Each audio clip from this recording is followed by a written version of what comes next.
This specific example over here is on our website, on our case studies, if you want to go and refer to that with a little bit more text and so on. But just to show you, this was a tunnel in South Africa that Peter and I attended that personally. And we were with a customer and an access point, actually a mesh provider. And some tests that were performed in the tunnel. So you'll see over here that we performed 2 tests over here. In this specific case, I can't remember if the existing access points that were deployed were mounted at 100 meters or 150 meters apart. But nevertheless, we performed a test in that same tunnel.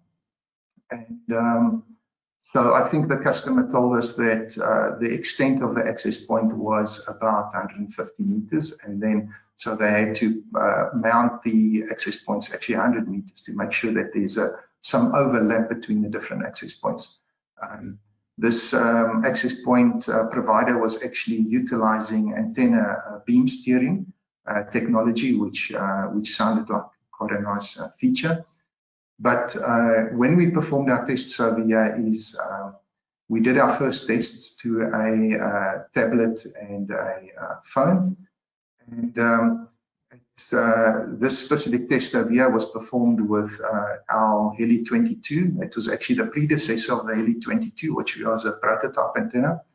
And at 155 meters here, you can see that the 5 gigahertz signal over here, we were able to get minus 60 RSSI on the tests. With the 2.4 was slightly weaker on this one at minus 65 more or less, and this actually quite impressed the customer quite a lot. We repeated the test. We went further down the tunnel.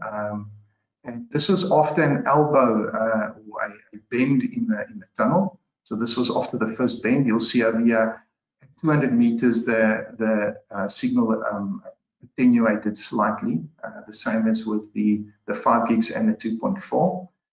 Then we performed a second set of tests, as you can see over here. The first one was well, these were both Heli to Heli tests. So in other words, this was set up as an access point to a device. In access mode. This one was more in a backhaul mesh type of scenario where we had Heli to Heli at 275 meters, Heli to Heli. So remember, this is Heli to linear antenna. This is Heli to Heli antenna, which is circular to circular antenna. So yeah, unfortunately, we didn't have additional let's say 5 gigahertz antennas. We only had our 2.4 and therefore only these tests.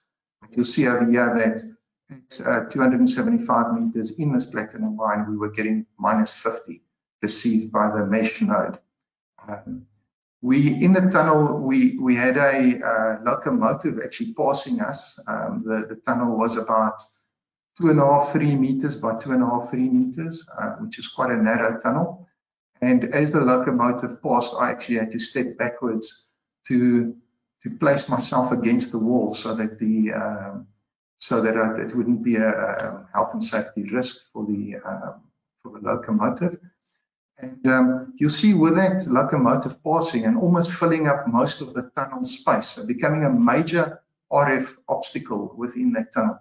The 2.4 gig signal deteriorated with about 10 dB. And if you can see over here, minus 60 still with this whole locomotive covering most of the tunnel was quite impressive. Our ping times went from about 2 milliseconds to actually 3 milliseconds, which was quite impressive as well. And you can also see that the throughput wasn't really affected through this whole scenario of the tests. Good. So this test, I was personally involved. This one, actually, the customer shared the results with us. I was not involved. This was a coal mine. They were not using intrinsically safe antennas, although we do supply intrinsically safe antennas, but this was within the safe zone. And here you can see a completely different scenario, which is quite interesting. This was mesh node to mesh node, so the same as this scenario over here. And what they performed tests every 100 meters. So the first 100 meters, they had line of sight. After 200 meters, the tunnel had upwards and downwards inclines. So line of sight was completely lost. But you'll see here, quite interestingly, that 2.4 gigs, fantastic signal levels over here. We did tests at 100, 200, 300, 400, 500, and then they got a little bit impatient and went through to 670 and 1 kilometer actually down this tunnel. So in this case over here, you'll see that the signal level, even at 1 kilometer, was still minus 50 or just minus 50 to minus 60 actually. So it's phenomenal results at 500 meters. So this is over here, it was still in the minus 60s. So on the 5 gigahertz band, you'll see the ping times at the bottom with the throughputs that were achieved. So even up to 670 meters, they were getting fantastic results. The link was still quite a solid link, even at 1 kilometer. So although these results are achievable, it's obvious that you wouldn't always want to push your system to these, extravagant limits. It's the same as my vehicle. I wouldn't, because the rev counter says I can do 8,000 RPM on it. That doesn't mean I should be taking it to 8,000 RPM. But this is just to show you what is possible. Good. Stephen, maybe just yes. Just to add to what you were saying on that previous slide, I've also conducted tests using LTE at 2.3 gig. And the requirement from the customer, in this case, this was also a hard rock tunnel. And we had an LTE CPE placed 600 meters down the tunnel. The requirement was for voice over Wi-Fi, and we got the perfectly good enough signal to get very good voice over Wi-Fi to a recovery chamber 600 meters down the tunnel at 2.3 gig, as I say. Good, thank you, Peter, for that input. So yes, our antennas have been used with LTE, with Wi-Fi, with mesh, and also with LoRa. Good. This was also in actually the first example in a platinum mine, and just to give you a little bit of an overview. So if you look at this, this was an active stope area where they were actively drilling on that day on the surface over here. This was also a drilling surface, but if you look at the top over here, the team was actually, the mining team was actually actively drilling over here. And so we went with a mesh setup on the providing backhaul and access at each point. And this was a major incline over here. This was a tunnel, so we actually went mesh to mesh node over here and to this mesh node over here. And this mesh node was actually broadcasting inside this stope area. But just to put this a little bit in perspective, is that this little tunnel over here is, it was about 1.5 by 1.5 meters. So we didn't have to crawl through it, but I had to bend quite severely to get through that hole. So it was more like a hole in the wall rather than a tunnel.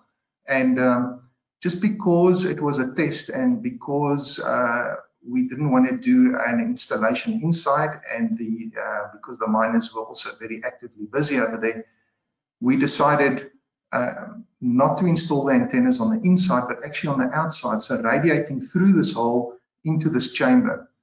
And so you can see the test results over here. Test 1, 2, 3, 4 in almost line of sight, but you can now imagine, for those who understand Fresnel zones, that this would be impacting your signal quite severely from a Fresnel zone perspective.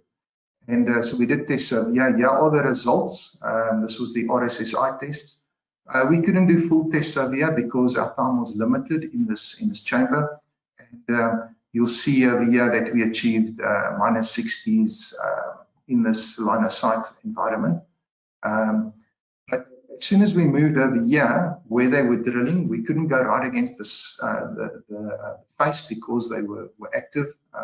So we stood right behind the the minors, and we performed tests via 5, 6, and 7, and here's the results over there. So minus 70s, minus 80s, RSSI at this point over here, but keeping in mind that this is a complete unideal situation because you're radiating through this little hole. If that antenna was placed inside, you'd cover this whole area fantastically. So with these results, the customer actually determined that it would be perfectly fine for them to change over from a manual labor-intensive drilling exercise to implement autonomous drilling as a result of these tests. Okay. Next slide was yes. Is the distance there at the top you can see is 100 meters from end to end. Okay, thank you. Then another example, this is a different customer. This is results provided by the customer to us, just as information, what he achieved. This was a gold mine, and the AP was implemented over here. This is just a sketch of the tunnels and just some test results that he's achieved. This was a 2x2 mine configuration, and he was using it as a voice over IP on a Wi-Fi access point. So this is a proprietary access point of the customer. But so these are the results of the tests. So you'll see here at 459 meters, some tests that he did, minus 59 dBm, and then right up to 660 meters, minus 70 dBm. So just to give you another example of a case study that's also on our website. This was that same customer using our Heli 3 antenna in a 2x2 MIMO configuration. Over here, he was using voice over IP in a also in a mesh configuration. You can see over here that this is the conveyor belt area. So the customer explained to me that this area is highly cluttered with metallic mesh, with metallic equipment, and it's from an RF perspective a very harsh environment. So the test results that the customer has given to me over here is that at 400 meters, 500, 600, and at 950 meters. So here's all the results. All this information is on our website if you'd like to get some more information on that. Good. So that's just these case studies are just to explain to you that it's not just talk. We actually have the results to show the performance of the antennas.